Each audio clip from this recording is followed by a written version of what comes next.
অবৈধ হয়ে যেতে পারে ডক্টর ইউনূস সরকার, অবৈধ হয়ে যেতে পারে নির্বাচনও। তত্ত্বাবধায়ক সরকার, এই তত্ত্বাবধায়ক সরকারের যে আইনটা, এটা 2011 সালে শেখ হাসিনা সরকার 2011 সালের 10ই মে পঞ্চম সংশোধনীতে বাতিল করে দিছিল তত্ত্বাবধায়ক সরকার আইনটা। তো তত্ত্বাবধায়ক সরকার আইনটা বাতিল করা হয়েছে, সেই হিসেবে বর্তমান যে সরকার আছে ইউনূস সরকার, এটা হইতেছে অন্তর্বর্তীকালীন সরকার, তত্ত্বাবধায়ক সরকার নাম দেওয়া যাবে না। দেখেন, রাষ্ট্র পরিচালনার ক্ষেত্রে সংবিধান সবার উপরে। কেউ যদি সংবিধানের আইন লঙ্ঘন করে তাহলে সে রাষ্ট্রদ্রোহী মামলা খেতে পারে। রাষ্ট্রদ্রোহী কাজের সাথে অন্তর্ভুক্ত করলে নিজেকে, কেউ যদি সংবিধান লঙ্ঘন করে, সংবিধানের আইন লঙ্ঘন করে। তো সেই হিসেবে বর্তমান যে সরকার, এই সরকার সংবিধানের কোনো ধারাতেই নাই, কোথাও নাই অন্তর্বর্তীকালীন সরকার। আর যদি বলে তত্ত্বাবধায়ক সরকার, এই তত্ত্বাবধায়ক সরকার তো বাতিল করছে 2011 সালে। তারপরে বলতেছি, যেহেতু একটা গণ অভ্যুত্থানের মাধ্যমে এই সরকারটা আসছে, 5ই আগস্ট শেখ হাসিনা দেশ ছাড়লেন। সর্বপ্রথম ক্ষমতা কে নিল ভাই? 5ই আগস্ট যখন শেখ হাসিনা ক্ষমতা ছাড়লেন, সর্বপ্রথম ক্ষমতা নিল সেনাপ্রধান জেনারেল ওয়াকারুজ্জামান। সেনাপ্রধান লাইভে আসলেন এবং বললেন, আর একটা গুলিও চলবে না, আমি দায়িত্ব নিলাম, এবং প্রত্যেকটা মৃত্যুর, প্রত্যেকটা প্রপাগান্ডার হিসাব নেওয়া হবে ঘোষণা দিলেন। 7 তারিখ ডক্টর ইউনূসকে আমন্ত্রণ নিয়ে আসা হইলো, আমন্ত্রণ জানানো হইলো, নিয়ে আসা হইলো। 8 তারিখ ডক্টর ইউনূস ক্ষমতা হাতে নিলেন শপথ গ্রহণ করে রাষ্ট্রপ্রধানের কাছ থেকে। তারপরে উনি যে ভুলটা করলেন, যেখানে ভুলটা করছেন, ভুলের সূত্রপাতটাতে আসি। উনি সকল রাজনৈতিক দলদেরকে আমন্ত্রণ জানালেন, সকল রাজনৈতিক দল থেকে আমন্ত্রণ জানালেন, ঐক্যমত কমিশন গঠন করলেন। অনেক রাজনৈতিক দল এখানে ছিল এবং অনেক রাজনৈতিক দল এখানে ছিল না। যেমন আপনার বঙ্গবীর কাদের সিদ্দিকী, ওনাকে আমন্ত্রণ জানানো হয় নাই। ওনাকে আমন্ত্রণ জানানো হয়নি। উনি একজন বিশিষ্ট রাজনীতিবিদ, বাংলাদেশের ইতিহাসে প্রবীণ রাজনীতিবিদ। তো এরকম অনেক ছোটখাটো অনেক রাজনৈতিক নেতৃবৃন্দদের আমন্ত্রণ জানানো হয় নাই। আপনার মূলত প্রাধান্য দেওয়া হয়েছে জামায়াত ইসলামকে এবং বিএনপিকে, তারাই ছিলেন প্রধানে। এবং ছোটখাটো যে কটা রাজনৈতিক দল আছে তারা ছিলেন তাদের সাথে সংযুক্ত, বা ভবিষ্যতে তারা ঐক্যজোট হইতে পারে, ঐক্যমত হতে পারে। যেমন জামায়াত ইসলামের সাথে এখন আরো 8টা দল ঐক্যমত হয়েছে। বিএনপির সাথে তো ঐক্যজোট আগে থেকে আছে। বিএনপি যেটা বলবো, ওই সহযোগী যে রাজনৈতিক দলগুলো আছে তারা সেটা একই কথা বলবো। আর জামায়াত ইসলাম যা বলবো, তাদের সাথে যে 8টা রাজনৈতিক দল আছে বা ইসলামিক দল আছে, তারা একই কথাই বলবো। জামায়াত ইসলাম এবং বিএনপিকেই প্রাধান্য দেওয়া হয়েছে। আর এনসিপি তো কিছুদিন আগে মাত্র আপনার গ্যাজেট প্রাপ্ত হইলো এনসিপি। যাই হোক, যেখানে ভুলটা হয়ে গেছে, নতুন লঞ্চ করলো। হ্যাঁ, নতুন লঞ্চ করলো রাজনীতিতে। তো এনসিপির যেই বৈষম্য বিরোধী আন্দোলনে যে ছেলেরা ছিল, ছাত্র স্টুডেন্টরা ছিল, যারা ছিল, তারা ওইখানে ছিল, এই ঐক্যমত কমিশনের সাথে ছিল। তারা একটা ঐক্যমতে আসলো, আসার পরে বলল যে আমরা ডক্টর ইউনূসের হাতে রাষ্ট্র দিতে চাই।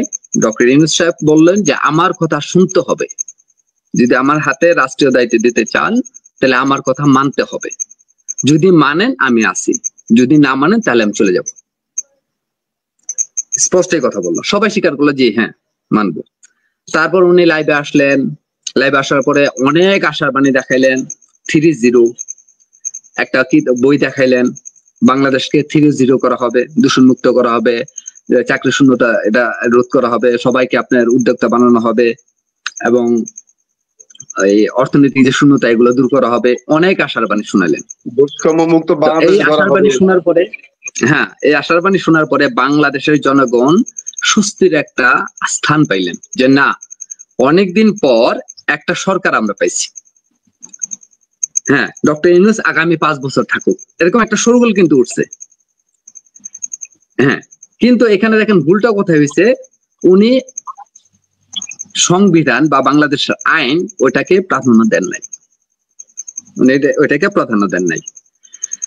তো ব্যবসা করা একটা জিনিস, বড় ধরনের শিল্পপতি হওয়া, ব্যবসা করা এক ধরনের একটা অভিজ্ঞতা।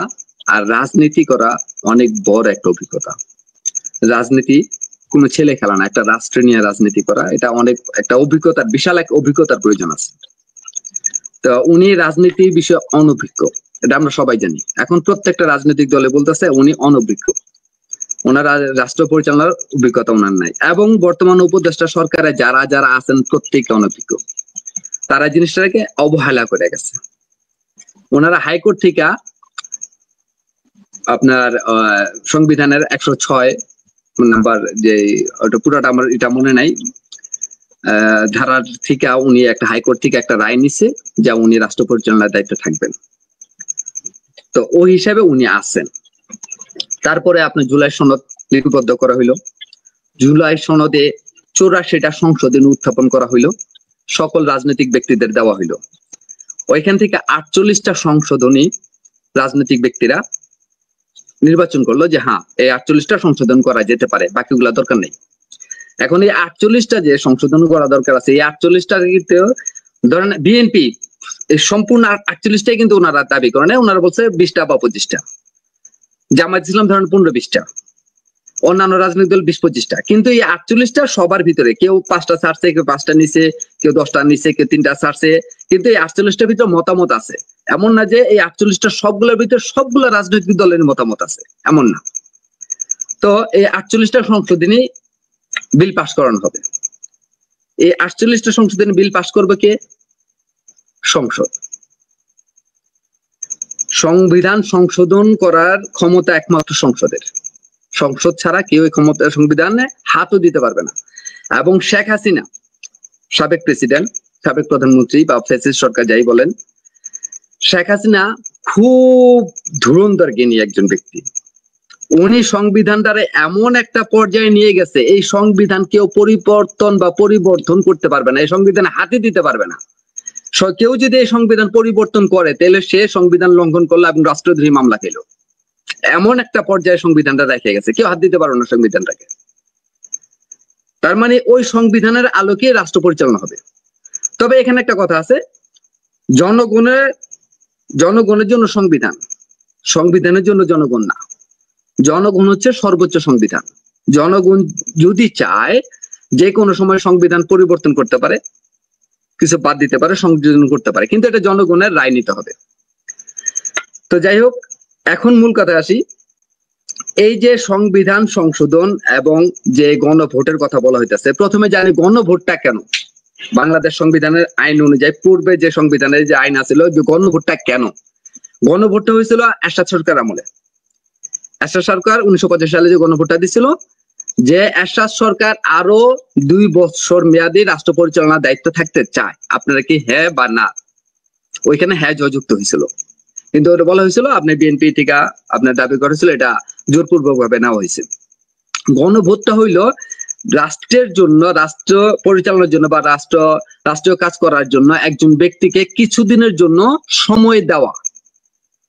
সংবিধান সংশোধনের জন্য গণভোট না, বা কোনো দাবি দেওয়ার জন্য গণভোট না। যেমন জুলাই সনদের যে দাবিগুলো উত্থাপন করা হয়েছে, এই দাবিগুলোর জন্য গণভোট না। গণভোট হচ্ছে রাষ্ট্র পরিচালনার জন্য কাউকে দায়িত্ব দেওয়ার এবং একটা মেয়াদ ভিত্তিক, এই মেয়াদ পর্যন্ত উনি থাকবেন, এই জন্য আমরা সম্মতি দিলাম, আমরা অনুমতি, রাষ্ট্রের জনগণ অনুমতি দিল যে এই মেয়াদ পর্যন্ত উনি থাকবেন। এটা হচ্ছে গণভোট। তো এখন যে গণভোটটা দাবি করা হইতেছে, জুলাই সনদ বাস্তবায়ন করার জন্য যে 48টা সংশোধনী আছে, 48টা সংশোধন পাস করা হবে। এখন বলা হইতাছে নির্বাচন এবং গণভোট একই দিনে হবে। সমস্যাটা এই জায়গায়। আপনি যে নির্বাচনটা এখন দিবেন, কিসের আলোকে নির্বাচন দিবেন? সংবিধানে তো লেখা আছে চলমান প্রধানমন্ত্রীর অধীনে নির্বাচন হবে। যিনি প্রধানমন্ত্রী আছেন ওনার অধীনে নির্বাচন হবে। এখন কি প্রধানমন্ত্রী আছে? এটা তো সংবিধান তো আপনি পরিবর্তন করতে পারেন না এখনো। সংসদ হওয়ার পর না আপনি সংবিধান পরিবর্তন করবেন। সংসদ না হলে তো আপনি সংবিধান হাতও দিতে পারবেন না। কিন্তু জনগণ ডক্টর ইউনূসকে বসাইছে গণঅভ্যুত্থানের মাধ্যমে, এখন ডক্টর ইউনূসের অধীনে নির্বাচন হবে। এটা মেনে নিলাম। এটা হলো আপনার অন্তর্বর্তীকালীন সংবিধান। এটা কিন্তু বাংলাদেশের 72 যে সংবিধান চলে, বাংলাদেশের সংবিধান হলো 72 সংবিধান, এবং এটা 17 বার সংশোধন করা হয়েছে। 17 বার এই পর্যন্ত, 15 থেকে 17 বার যদি ভুল না হয়, 17 বার সংশোধন করা হয়েছে বিভিন্ন আইনগুলা। তাইলে অন্তর্বর্তীকালীন সরকার অন্তর্বর্তীকালীন সংবিধানে চলতেছে এবং রাজনৈতিক দলগুলা ঐক্যমত হয়েছে এবং ঐক্যমতের প্রধান ডক্টর ইউনূসকে বানানো হয়েছে। ডক্টর ইউনূস সেই সুবাদে আপনি রাষ্ট্র পরিচালনা করতেছে। এখন যে নির্বাচনটা হবে এটা অন্তর্বর্তীকালীন সংবিধানের নিয়ম অনুযায়ী নির্বাচনটা হবে, কিন্তু নির্বাচনে যে আপনার এই 48টা সংশোধনের যে হানা ভোটটা যে চাইছে, গণভোটটা যে চাইছে, বাংলাদেশে বর্তমান ভোটার সংখ্যা কত ভাই? 12,76,00,000 বর্তমান বাংলাদেশের ভোটার। এই ভিতরে যারা প্রবীণ, যারা মুরব্বী, যেমন আমার মাকে যদি 4টা বিষয় পড়তে বলা হয় যে এই 4টা বিষয় আপনি পড়ে হানা ভোট দিবেন, আমার মা কিছুই বুঝবো না।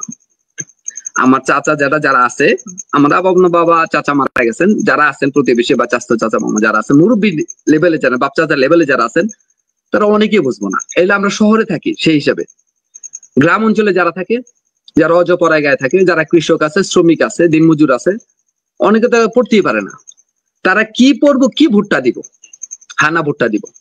দেখেন, তারপরে বলা হয়েছে এই যে 12 কোটি ভোটারের ভিতরে আওয়ামী লীগের সমর্থক যারা আছে, যারা প্রকাশ করতেছে না মুখে যে এখন আমরা আওয়ামী লীগ করি, আওয়ামী লীগের ভোটার আছে কত পার্সেন্ট?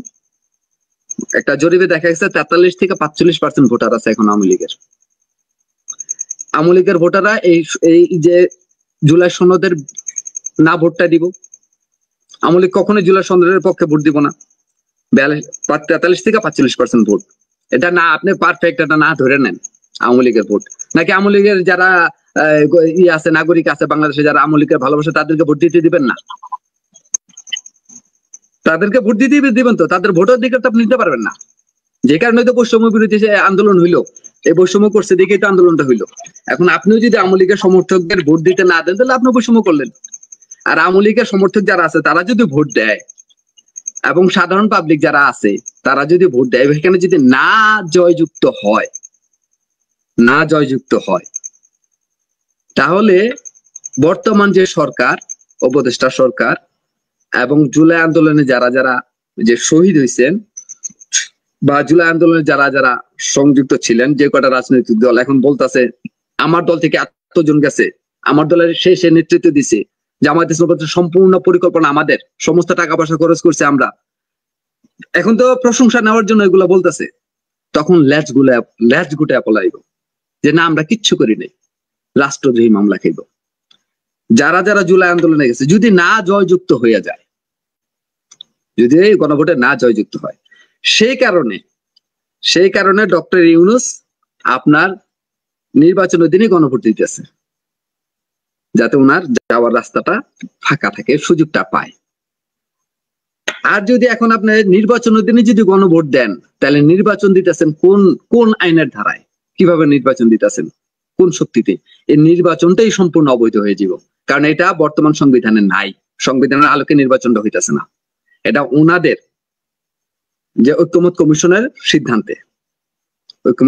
সিদ্ধান্তে হইতেছে। আমরা রাজনীতি করি, আমরা রাজনৈতিক দল একমত আছি, আপনি ভেবে দেন, শুধু ক্ষমতা নেওয়ার আশায়। বিএনপি ভাবতেছে ফাঁকা মাঠ, খালি মাঠ, প্রতিদ্বন্দ্বী কেউ নাই। জামাত ভাবতেছে আমরা সরকার বসাইছি, এই সমস্ত পরিকল্পনা আমাদের। জামাত ভাবতেছে এই হিসেবে এইবার যদি ক্ষমতা নিতে না পারি তাহলে নিতে পারবো না, যে কারণে জামাত পিআর এর জন্য আবেদন করতেছে, পিআর সিস্টেম হোক। তাইলে যদি গণভোটে যদি না জয়যুক্ত হয়, এই সরকার, উপদেষ্টা সরকার সবাই রাষ্ট্রদ্রোহী মামলা যাবে, সরকার অবৈধ হবে। আচ্ছা, সরকার যদি অবৈধ হয়, তাহলে এই সরকারের অধীনে যে নির্বাচন সেটা কি বৈধ হবে? না, সরকারই তো অবৈধ, তাহলে নির্বাচন কিভাবে বৈধ হইলো? ওই যে গত লাইভে যে আমরা বললাম কে কার প্রতিদ্বন্দ্বী করতেছে, বিএনপি জামাত ছাড়া তো মাঠে কেউই নাই, বিএনপি জামাত ছাড়া কেউই নেই মাঠে নেই। তাহলে বর্তমান যে 72 সংবিধান, এই সংবিধানের আইন অনুযায়ী আপনার নির্বাচন অবৈধ। আর যদি আপনি নির্বাচনের বৈধ দিতে যান, তাহলে গণভোট আগে দিতে হইব। গণভোটে যদি হ্যাঁ জয়যুক্ত হয়, তাহলে জনগণ সমর্থন করছে, জুলাই সনদকে সমর্থন করছে, এই আন্দোলনকে সমর্থন করছে, সরকারকে সমর্থন করছে, সরকার বৈধতা পাইল।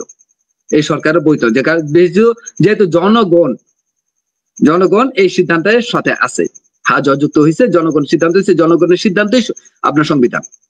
এই যে বললাম সংবিধান সংবিধানের জন্য জনগণ না, জনগণের জন্য সংবিধান। জনগণ ইচ্ছা করলে সংবিধান পরিবর্তন করতে পারে। তো এখানে যদি গণভোটটা আগে দেয় তাহলে আপনার নির্বাচনটা বৈধ, যদি হা জয়যুক্ত হয়। আর যদি গণভোটে না জয়যুক্ত হয় তাহলে প্রত্যেকটা উপদেষ্টা সরকার যারা আছে প্রত্যেকে পলায়ন করব, ক্ষমতা অটোমেটিকলি সেনাপ্রধান হাতে চলে যাবে, সংবিধান অনুযায়ী সেনাপ্রধান হাতে চলে যাবে। তখন সেনাপ্রধানের অধীনে একটা নির্বাচন হইব, এটা হইব আপনার বৈধতা। সেই হিসাবে আপনার গণভোটটা আগে হওয়া উচিত। তো এই জায়গায় ভুল করে গেছে ডক্টর ইউনূস। যখন আপনার ঐকমত্য কমিশন গঠন করলো, সকল রাজনৈতিক দল আসলো, উনি আশার বাণী শুনাইলো, বিদেশ থেকে আপনার যে আশিক সাহেবকে আনানো হইলো, সিঙ্গাপুর থেকে বিদেশি বিনিয়োগকারীদের আনানো হইলো, বাংলাদেশ একটা সুন্দর একটা প্রেজেন্টেশন উপহার দিল বাংলাদেশকে এবং অন্যান্য বিদেশি বিনিয়োগকারীদের একটা প্রেজেন্টেশন উপহার দিল। এত এত কোটি কোটি টাকা বিনিয়োগ হবে আগামী 1 বছর, 1 থেকে 2 বছরের ভিতরে, জায়গা দেখানো হইলো। ওই বিনিয়োগকারীরা সবাই আসলো, আশার বাণী পাইলো। তখন যদি একটা গণভোট দিত যে আমরা এই পরিকল্পনা করছি, আমরা বাংলাদেশকে একটা মডেল কান্ট্রি তৈরি করবো এবং এই ছাত্র যুবকদেরকে নিয়ে সকল রাজনৈতিক দল এবং ঐকমত্য কমিশন একসাথে নিয়ে আমরা এই কাজগুলা করবো, আপনারা কি আমাদেরকে সমর্থন করেন কিনা, তখন যদি গণভোটটা দিত তাহলে আপনার হা জয়যুক্ত হওয়ার আপনার সম্ভাবনা ছিল 80%। মানুষ একটা আশার বাণী দেখছে, একটা স্বপ্ন দেখছে, স্বস্তির নিঃশ্বাস ফেলাইছে। কিন্তু এখন যদি দেয়, কারণ যা কিছু বলছে বিগত বছরগুলাতে, আপনার 24শে আগস্ট থেকে নিয়ে 1 বছর কত মাস হয়ে গেল, ঠিক আছে, 15-16 মাসে কোনো কাজই করতে পারে নাই, কোনো সংস্কারই হয় নাই। 800 সংস্কারের প্রস্তাবনা করছে, 850। এই বিষয়গুলো সংস্কার করতে হবে, রাষ্ট্রের এই সাইটগুলো সংস্কার করতে হবে। একটা সংস্কার করছে, সংস্কার তো করে নাই। 2.5 লক্ষ কোটি টাকা ঋণ বাড়ছে বাংলাদেশের। ঋণটা কই থেকে আসলো, এই হিসাবটা দিতে পারবো? তো সেই কথাই বলতেছি, আপনার গণভোট আগে হইতে হইব। যদি জুলাই সনদকে বাস্তবায়ন করতে হয় বা সরকারকে আপনার বৈধতা নিশ্চিত করতে হয়, তাহলে গণভোট আগে দিতে হইব। আর এখন যদি গণভোটটা যদি আগে দেয় তাহলে না জয়যুক্ত হওয়ার সম্ভাবনা সবচেয়ে বেশি, কারণ মানুষ এখন বিরক্ত হয়ে গেছে, তাদের উপরে রাজনৈতিক একটা ফেতনা সৃষ্টি হয়ে গেছে। মানুষ যদি এখন না জয়যুক্ত হয় তাহলে অটোমেটিকলি তারা সবাই ক্ষমতা ছেড়া পলাইব, এবং কি জুলাই আন্দোলনে যারা আছে সব পলাইব। সেই কারণে এখানে আপনি যে রাজনৈতিক যে অভিজ্ঞতাটা, এই কথা বললাম, এই রাজনৈতিক অভিজ্ঞতাটা না থাকার কারণে উনি এই ভুলটা এখানে করে গেছে। ওইদিকে আবার জামায়াতে ইসলাম চাইছে যদি গণভোটটা এখন দেয় এবং জনগণ যদি আপনার ইউনূস সরকারকে সমর্থন দেয়, তাহলে উনি যদি আবার পূর্বের ন্যায় পূর্বের যে আপনার সরকার ছিল, গভর্নর যে 2 বছর রাষ্ট্র চালাইলো, ভুলে গেলাম নামটা, আমি নাম ভুলে যাই, আপনার ফখরুদ্দিন যে ক্ষমতা নিল, 2 বছর ক্ষমতা হাতে রাখলো। এখন তারা ভাবছে যে যদি জনগণ ওনাকে সমর্থন দেয় এবং উনি যদি ফখরুদ্দিনের মতন ক্ষমতা পুরোটা হাতে নিয়ে নেয় এবং উনার মতো করে রাষ্ট্র পরিচালনা করে, তাহলে এই যে এখন যে সুযোগটা আছে এই সুযোগটা আমরা পাবো না ক্ষমতা যাওয়ার। এই কারণে ওই সময় গণভোটটা দেয়নি। তো ওই হিসাবে বোঝা যেতেছে বর্তমান ইউনূস সরকারকে একটা হিপোক্রেসি ভাবে ব্যবহার করা হয়েছে, একটা জাতি বা গোষ্ঠী একটা হিপোক্রেসিতে ফেলাই দিচ্ছে। উনি বুঝতেই পারে নাই, ওনাকে ব্যবহার করে একটা জাতি বা একটা গোষ্ঠী, একটা সংগঠন ফয়দা নিয়ে নিল ওনাকে ব্যবহার করে। এখন উনি পুরো দমে ফেসে গেছে, উনি গর্তে পড়ে গেছে। এখান থেকে ওঠার একমাত্র উপায় গণভোটে হা জয়যুক্ত করার। আর এখন গণভোট দিলে হা জয়যুক্ত হওয়ার সম্ভাবনা নাই। এই কারণে উনি গণভোট এবং নির্বাচন একই দিনে দিল। যদি না জয়যুক্ত হয় বাদ, এই জুলাই সনদ বাদ। এবং যদি কোন একটা নির্বাচনী দল ক্ষমতায় আসে, যে কোনো একটা দল যদি নির্বাচনী জয়যুক্ত ক্ষমতায় আসে, উনি সংসদ গঠন করব, ওনার মতো করে রাষ্ট্র চালাইবো, সংবিধানে কিছু সংশোধন করতে হইলে উনি করব, আমি বেঁচে গেলাম। বিষয়টা হচ্ছে এইটা। সেই কারণে বলা হইতেছে যে বর্তমান যে সরকার, এই সরকার যে অধীনে যে নির্বাচনটা হইব সংবিধান লঙ্ঘন করে, এবং সংবিধান লঙ্ঘন করে যদি এই সরকার যদি অবৈধ হয়ে যায়, গণভোটে যদি না জয়যুক্ত হয়, তাহলে সরকার অবৈধ, নির্বাচন অবৈধ। এদিকে আরেকটা দেখেন, আরেকটা কথা বলি, এই যে হাসনাত, সার্জিস যারা এই গণভোটের নেতৃত্ব দিল, তাদেরকে ব্যবহার করা হলো।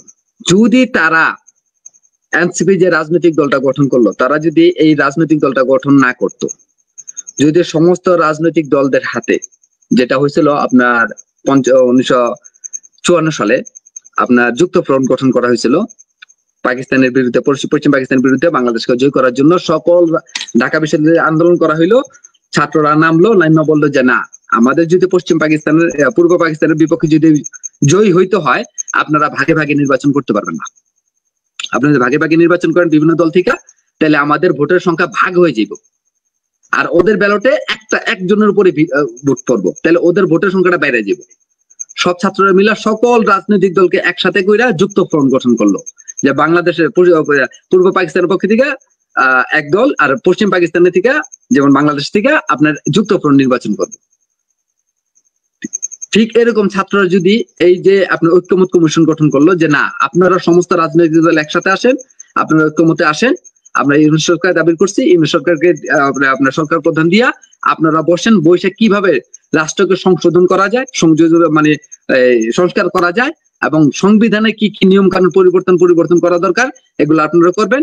আপনারা রাষ্ট্র দায়িত্ব নেন, আমরা আন্দোলন করে ফেসিস্ট সরকারে সরাই দিছি, আমরা স্টুডেন্ট, আমরা আমাদের ইউনিভার্সিটিতে ব্যাক করি, আমরা পড়াশোনাতে ব্যাক করবো, কিন্তু আমরা রাষ্ট্রের শান্তি চাই, রাষ্ট্রের বৈষম্য দূর করতে চাই, সকল নাগরিকের সমান অধিকার বাস্তবায়ন করতে চাই। যদি এই কাজটা যদি করতো, পূর্বের যে আন্দোলন গুলাতে ছাত্ররা যে আন্দোলন করছে, যে কটা আপনার এই গণঅভ্যুত্থান যে কটা হয়েছে, যেমন এরশাদ সরকার সময় যে গণঅভ্যুত্থান হয়েছে, ওই সময় যে সমস্ত ছাত্ররা যে আন্দোলন করছে, তাদের নাম কিন্তু ইতিহাসের পাতায় লেখা আছে এবং তারা প্রশংসিত।